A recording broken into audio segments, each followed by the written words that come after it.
ISR9 news కి స్వాగతం. పెనుగుంజిపల్లి మండలంలోని రేకులగడ్డ గ్రామంలో మొన్న కురిసిన భారీ వర్షాలకి రేకులగడ్డ టు వసవాయి గ్రామానికి వెళ్లే రహదారి చాలా అధ్వానంగా దారుణంగా రాకపోకలకి వాహనదారులకి చాలా ఇబ్బందికరంగా ఉంది. అంతేకాకుండా మున్నేరు ప్రవహించే మార్గం కాకపోయినా మున్నేరు తలపించే విధంగా మున్నేరు ప్రవహించి నీరు ఆగి పంట పొలాలు దెబ్బతిన్నాయి. ఇక రైతులు తీవ్రంగా నష్టపోయి ఉన్నారు. కావున ప్రభుత్వం త్వరగా నష్టపోయిన రైతులను సహాయాన్ని అందించి రహదారి మార్గాన్ని త్వరగా పూర్తి చేయాల్సిందిగా రేకులగడ్డ వసవాయి గ్రామానికి వెళ్లే ప్రజలు ఇలాంటి ఇబ్బందులు లేకుండా చూడవలసిందిగా ISR9 న్యూస్ ద్వారా ప్రజలను కోరుకుంటున్నారు. సో ISR9 స్వాగతం. ఎన్టీఆర్ జిల్లా పెనుగంచిపూలు మండలం రేకులగడ్డ గ్రామం. రేకులగడ్డ నుండి వచవాయికి వెళ్ళే దారిలో మున్నేరుని తలపించే విధంగా మొన్న పడిన భారీ వర్షాలకి మున్నేరు ఏ రకంగా అయితే పొంగిందో దానికి సంబంధించి పంట పొలాలు ఏ రకంగా దెబ్బతిన్నాయో వాస్తవంగా చూస్తే ఇది నదీ పరివాహక ప్రాంతంగా కనబడతా ఉంది. కానీ ఇవన్నీ పంట పొలాలని చెప్తున్నారు. ఈ రకమైనటువంటి మున్నేరు వరదరాటం గడిచిన 35 సంవత్సరాల్లో ఎన్నడూ లేని విధంగా ప్రజలు వచవాయి నుండి రేకులగడ్డకు రావడానికి ఏ రకమైనటువంటి తీవ్ర ఇబ్బందులు అవుతున్నారో, ప్రయాణికులు కావచ్చు, వృద్ధులు కావచ్చు, ఏ రకంగా పడుతున్నారో చూపించడానికి ISR9 న్యూస్ ప్రయత్నాలు చేస్తుంది. సాధ్యమైనంత త్వరగా రైతులకి పంట పొలాలు ఎవరైతే నష్టపోయి ఉన్నారో వాళ్ళకి ప్రభుత్వం సహాయాన్ని అందించే విధంగా ISR9 న్యూస్ ప్రజాప్రతినిధులకు తెలియజేయడం కోసం ఈ రకమైనటువంటి కష్టాన్ని, ఏ రకంగా పంట పొలాలు నష్టపోయాయి, మున్నేరుని తలపించే విధంగా నీళ్లు ఏ రకంగా ప్రవహించాయి, రహదారి ఏ రకంగా దెబ్బతిన్నదో చూపించడానికి ప్రయత్నాలు చేస్తూ ఉన్నాం.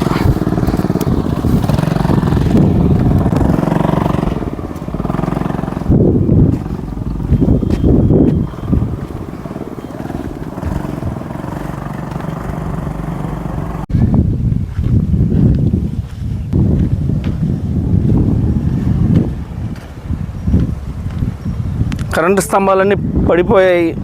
విద్యుత్ ఏ రకమైనటువంటి అంతరాయం కలిగిందో గడిచిన 3 రోజులు 4 రోజులు ప్రజలు ఏ రకంగా తీవ్రంగా ఇబ్బంది పడ్డారో కూడా చూసాము.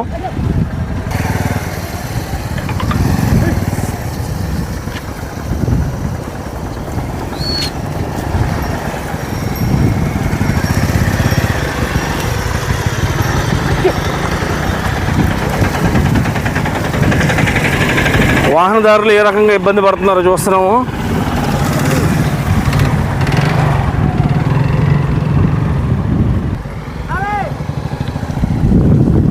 పెద్ద పెద్ద ట్రాన్స్ఫారాలన్నీ పడిపోయాయి.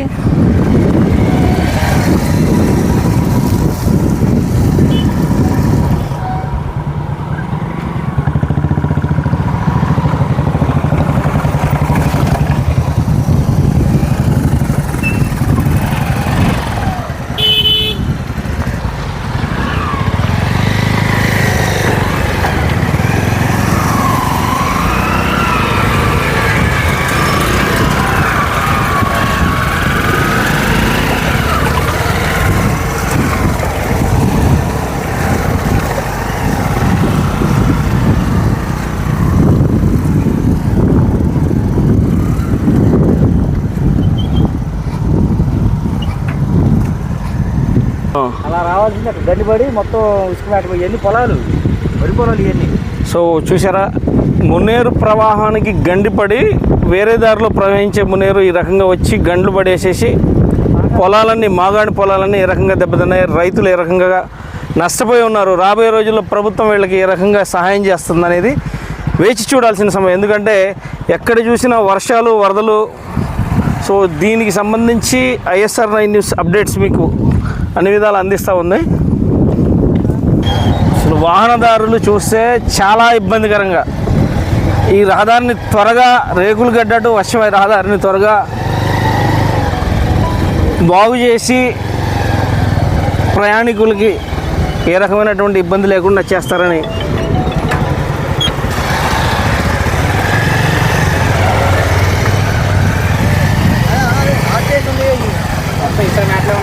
ఆకుపోయింది.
ఇది 500 మీటర్స్ అంటే దాదాపుగా 1/2 కిలోమీటర్ వరకు రహదారి కొట్టుకెళ్ళిన ప్రదేశం. ఈ ప్రదేశంలో టీవీ నుంచి చాలా కష్టపడి ప్రయాణికులను సైతం ఏ రకంగా చూపిస్తుందో మీరందరూ చూడొచ్చు.